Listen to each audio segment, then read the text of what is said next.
Hello my dear student. आज हम हमारे सेकंड चैप्टर के सेकंड लेक्चर ले रहे हैं। आई होप आपने पहला लेक्चर देख लिया होगा जिसमें हमने 8 से 9 क्वेश्चन कर लिए थे। चलिए हम आगे सवाल शुरू करते हैं। इससे पहले कि हम अपने अगले सवाल की तरफ चलें, मैं आपको ये रिक्वेस्ट करना चाहता हूँ कि प्लीज़ आप पहले लेक्चर को देखिए जिससे आपको ये सेकंड वाला लेक्चर ईजिली समझ में आए। ठीक है, तो चलिए अपन बात करते हैं हमारे नेक्स्ट क्वेश्चन की ओर। हमारा अगला क्वेश्चन है कि सूचक क्या होते हैं। सूचक क्या होते हैं, याद रखिएगा। अगर हम बात करें सूचक की अम्ल और सार के कॉन्टेक्स्ट में तो याद रखिएगा H+ आयनों की सांद्रता बताने वाले पदार्थ क्या कहलाते हैं, सूचक कहलाते हैं। ये क्या होते हैं, जैसे मान लीजिए कि हमने डेफिनेशन में भी पढ़ा था कि अम्ल नीले लिटमस को लाल कर देते हैं। तो लाल करने का मतलब ऐसा हो गया कि उसमें H+ आयन होंगे। ठीक है, इसका मतलब वो अम्ल नीले लिटमस को लाल कर देगा। अब याद रखिएगा प्रबल अम्ल और दुर्बल अम्ल भी हमने पढ़े हैं, यानी जो अधिक मात्रा में H+ आयन देते हैं और कम मात्रा में H+ आयन देते हैं। ठीक है, तो अगर हमें कैसे पता चलेगा कि ये अधिक मात्रा में दे रहा है, ये कम मात्रा में दे रहा है, तो इस चीज़ का पता लगाने के लिए हम बात करते हैं किसके बारे में, सूचकों के बारे में। ये किसी विलयन में H+ आयनों की अलग अलग सांद्रता को बताते हैं कि क्या किसी विलयन में अगर H+ ज़्यादा है, किसी में कम है या किसी में मीडियम में। ठीक है, ये कहलाते हैं हमारे सूचक।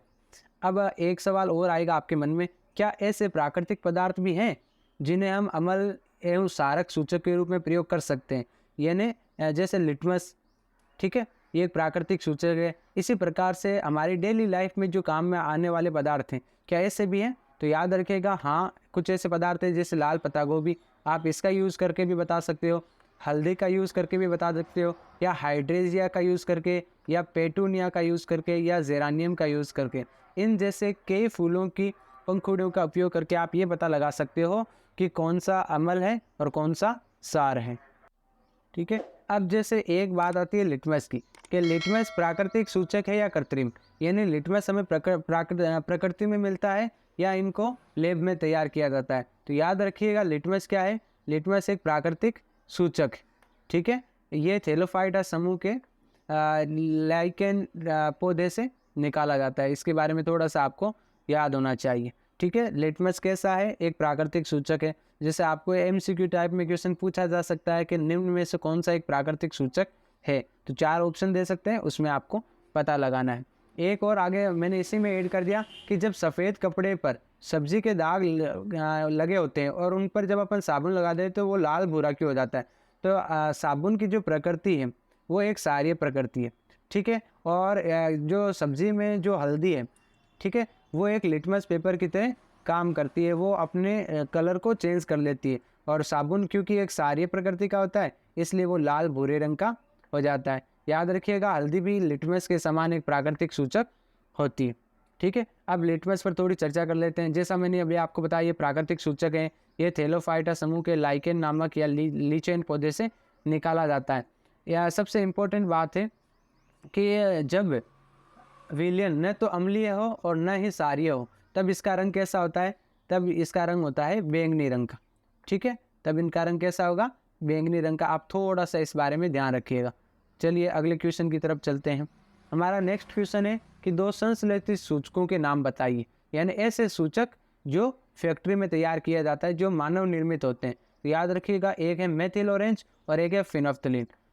मैं ज़्यादा आपको इन मेथिल ऑरेंज, फिनोप्थलीन या हल्दी या पेटूनिया या जेरानियम इनके बारे में इसलिए नहीं बता रहा हूँ क्योंकि आपकी किताबों में नहीं है, बट क्योंकि एक बार इनका मेंशन हुआ है इसलिए मैंने सवालों के रूप में आपको बता दिया है। एक इम्पोर्टेंट सवाल आता है गंधीय सूचक। ठीक है, गंधीय सूचक किसे कहते हैं, यानी ऐसे सूचक, नाम से भी पता चल रहा है, ऐसे सूचक जिनकी गंध अम्लीय या क्षारीय माध्यम में आने से बदल जाती है। जैसे आपने कभी बारीक कटी हुई प्याज को तला होगा, है ना, या लौंग का तेल हो गया, या तेनु वेनिला एसेज हो गया। ये सब ऐसे पदार्थ होते हैं जो अम्ल या क्षार के संपर्क में आते हैं तो इनकी गंध चेंज हो जाती है। ठीक है, चलिए नेक्स्ट क्वेश्चन। आपकी बार पूछा आपको नेटल के विषय में आप क्या जानते हैं। तो याद रखिएगा नेटल जंगलों में उगने वाला एक पौधा है। इसके जो पत्ते होते हैं वो डंक के समान होते हैं, जैसे मधुमक्खी के जो डंक होते हैं उसके समान होते हैं नेटल के पत्ते।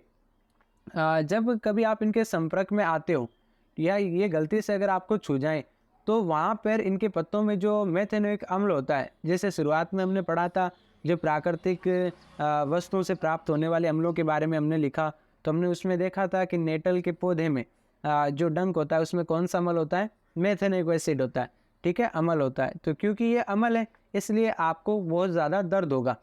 अब जब भी आपको कभी ऐसी चोट लग जाए तो याद रखिएगा इस नेटल के पौधे में ही के पौधे के आसपास ही एक दूसरा पौधा भी उगता है जिससे अपन कहते हैं डोक का पौधा, ठीक है, डोक का पौधा। इसकी पत्ती को आप अपनी चोट लगी हुई जगह पर रगड़ सकते हैं और ये डोक का पौधा सारे प्रकृति का होता है। और क्योंकि अभी मैंने बताया नेटल एक अम्लीय प्रकृति का है जबकि डोक एक क्षारीय प्रकृति का है, ये दोनों आपस में रिएक्शन करते हैं जिसके कारण ये अम्ल के प्रभाव को समाप्त होकर उदासीन हो जाते हैं और आपको दर्द से थोड़ा सा आराम मिलता है। तो ये आपको बेसिक नॉलेज थोड़ा सा पता होना चाहिए।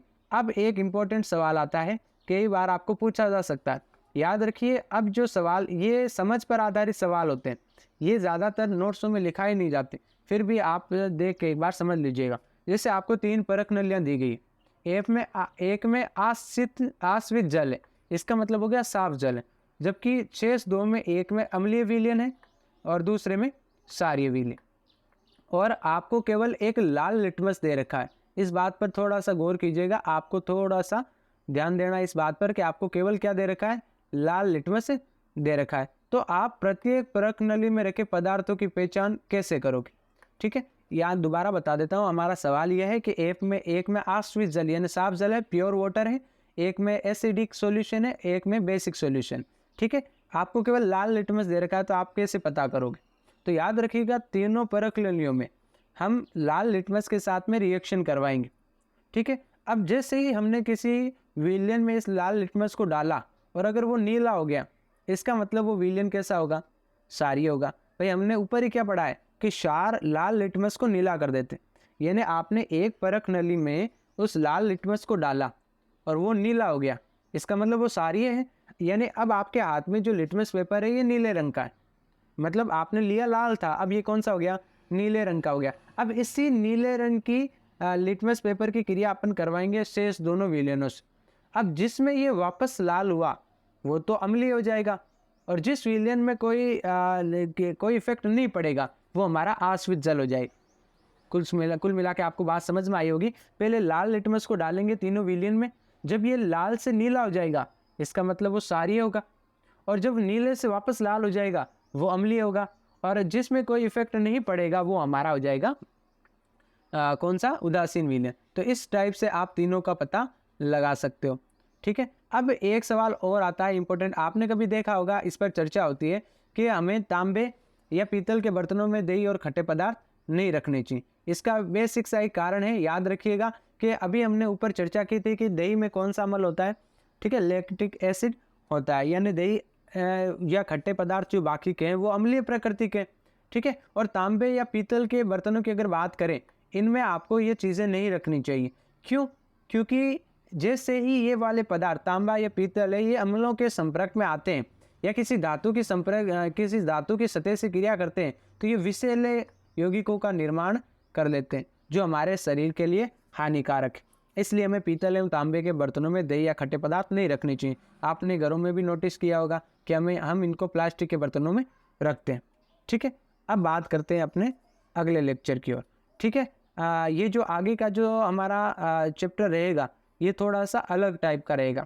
अब तक हमने शुरुआत के 2 चैप्टर थी, उसमें पहले वाले लेक्चर में हमने बात किया था कि अम्ल और क्षार के बारे में बेसिक नॉलेज किया था, जबकि इस वाले लेक्चर में हमने बात कर लिया किसके बारे में, कि जो आप किसी विलयन में कैसे टेस्ट करोगे कि कौन सा अम्लीय है और कौन सा क्षारीय है, ठीक है। एक हमारा ये हो गया, और एक हमने बात कर ली पीएच के किसके बारे में, जो सूचक होते हैं उनके बारे में, ठीक है। आई होप आपको ये लेक्चर समझ में आया होगा। आज के लिए बस इतना ही, बाकी का काम अपन कल करेंगे, तब तक पढ़ते रहिए, मुस्कुराते। आज के लिए बस इतना ही, साइनिंग ऑफ।